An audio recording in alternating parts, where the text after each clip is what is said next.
marketing or messaging could actually stop that decline.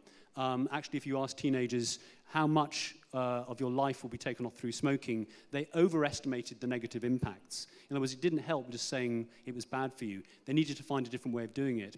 So they redefined the enemy not as smoking, but as big tobacco. The big tobacco companies who were peddling lies and deceit in order to sell their products. And they uncovered all this evidence about how they were burying reports and hiding statistics and manipulating consumers, and they made them the enemy. So in other words, they said to teenagers, if you want the truth, this is what you need to know. They never said don't smoke, they just said make up your own mind. And I think that's a good example of finding a way to define your own enemy that makes sense for what you're doing, whether it's an attitude, an industry, or a particular brand or product. Next slide, please. Another example of sort of breaking the rules is for the Mini, when it was launched in the US in about 2003, the Mini couldn't afford to do big TV advertising. It didn't have the budgets to compete with the likes of VW and those other marketers in its class. But it still wanted to get on TV screens. So how do you outthink the competition and get on TV without actually buying TV airtime?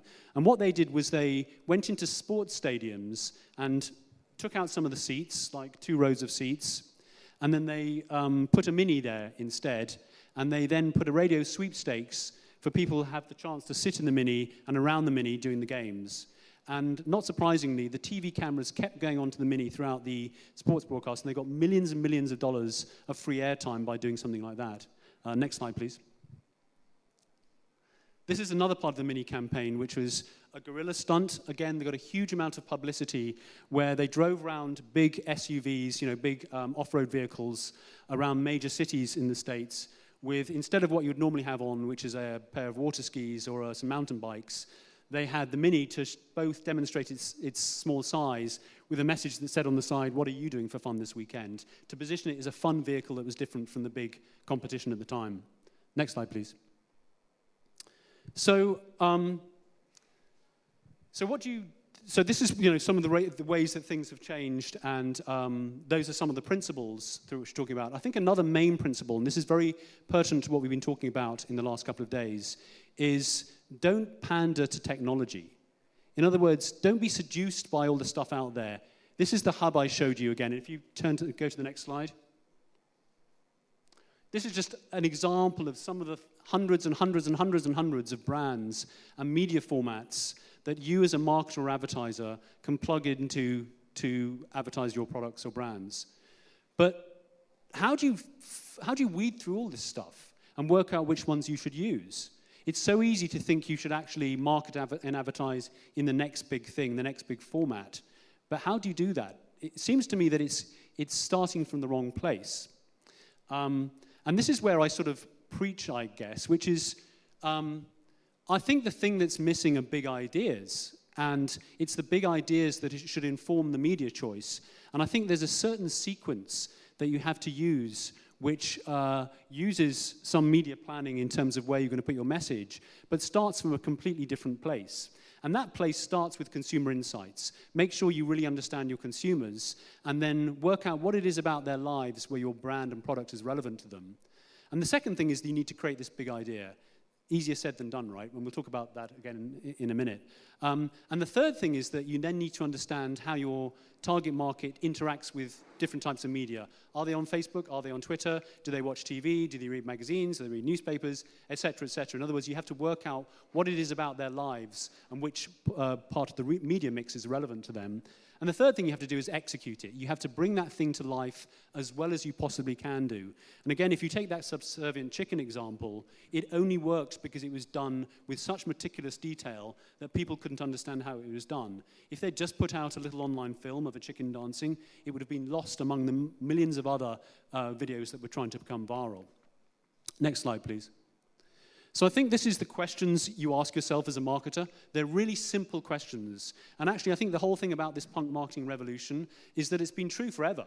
It's just that along the way, people have forgotten how to engage with the consumers. But it's a very, very simple 4-stage process that you need to do.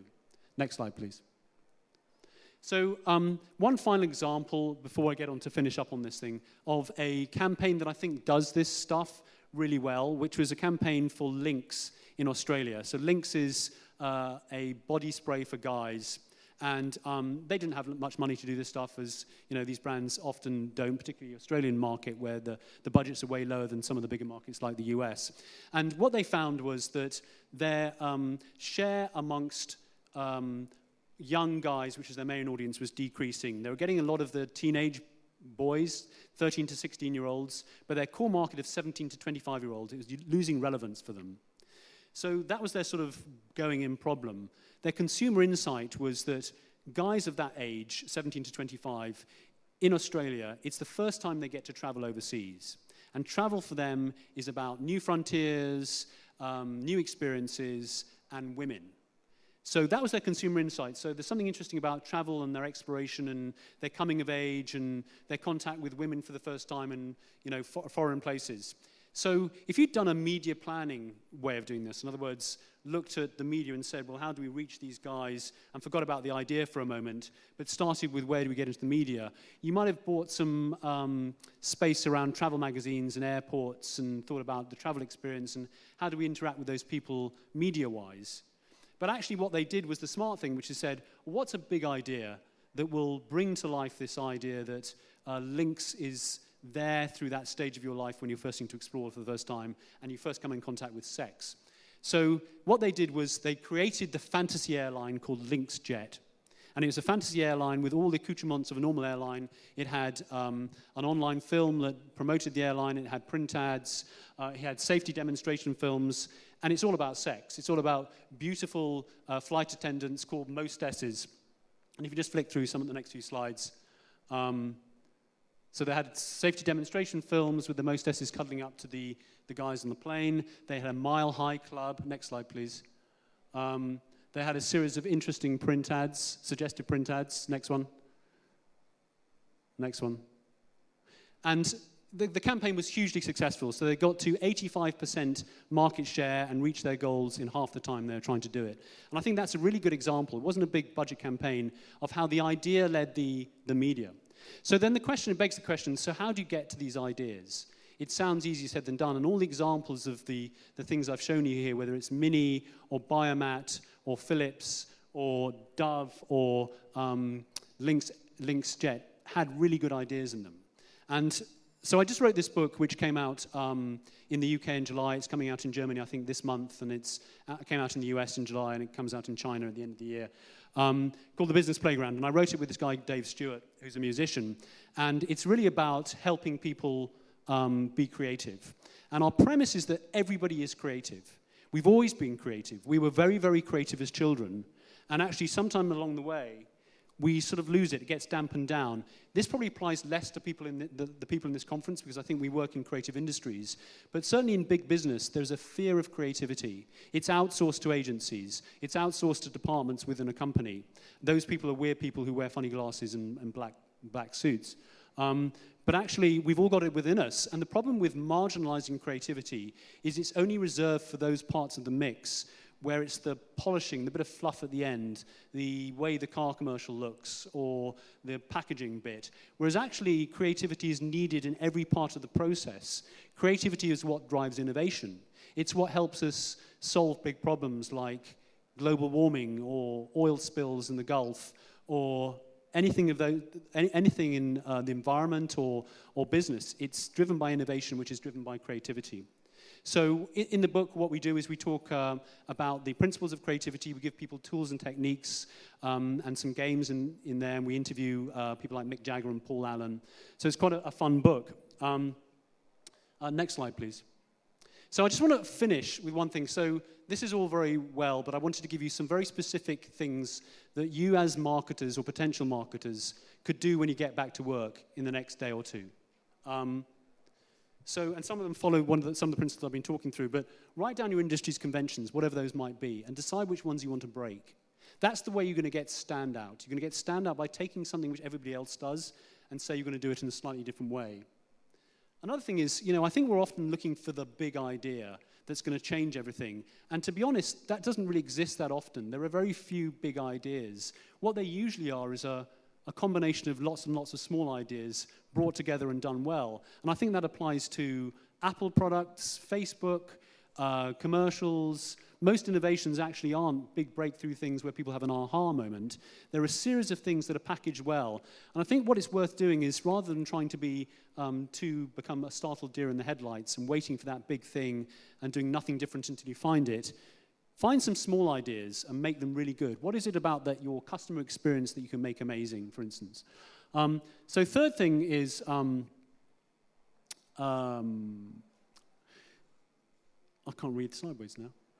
Yeah, do something in your community. Like, I think community things are obviously an important thing to do. And I think it's very easy to do small things in small areas and then replicate it and do it over lots of different areas. So if you're a national advertiser or a national marketer, you start in one small place. Don't make a big song and dance about it.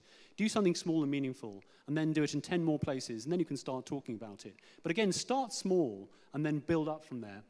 I think it's good to do games. You know, I think a lot of Business Playground is about playfulness and games, and we've also talked about gaming. People love games. It's a great way of engaging with people, and I think you can do that internally, not just with consumers, but you can actually create a game format where you're getting people to compete against each other internally to create some great new marketing.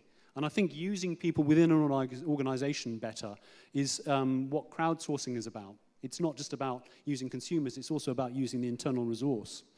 Define your enemy, we've talked about that. Define your enemy and then work out how you're going to challenge them in an interesting way through your marketing.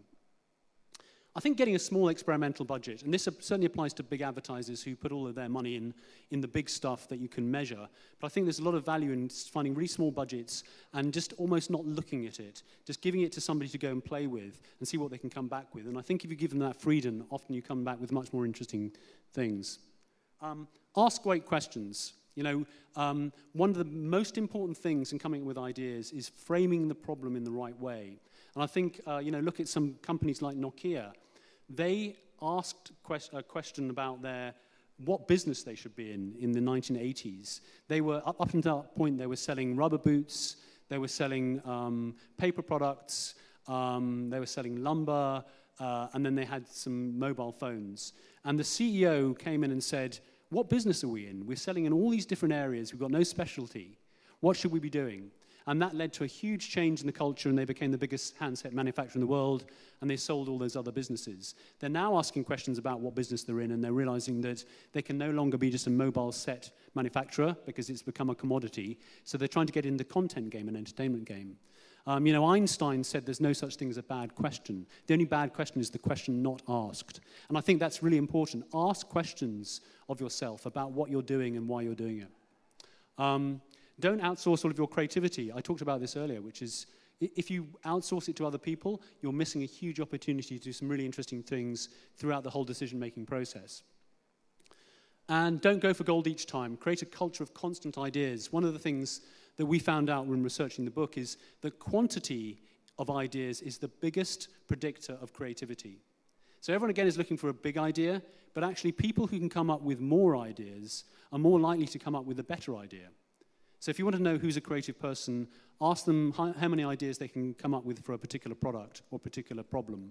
And that person is more likely to be creative. And I think you can train yourself to do that. You can make yourself come up with more and more ideas and then weed through the other stuff to come up with a really good one. You know, I live in LA, and, you know, Hollywood is this weird beast, and, you know, it's clearly at the forefront of this content marketing gaming experience thing. Hollywood's got some really good things about it. And I think one thing I've noticed is the way people collaborate is incredible. You know, they get together in small teams. They're a small production company, or they're an individual writer, an individual director, an individual developer, or an investor. And they collaborate in small teams to make something that as individuals they could never do. And I think often in marketing we don't do that. What we tend to do is keep within our own walls and look over our shoulders hoping nobody's looking at us. But I think we can learn a lot from both collaborating internally with other people from departments you might not normally look at, and also collaborating with people outside who have something to offer that we can benefit from.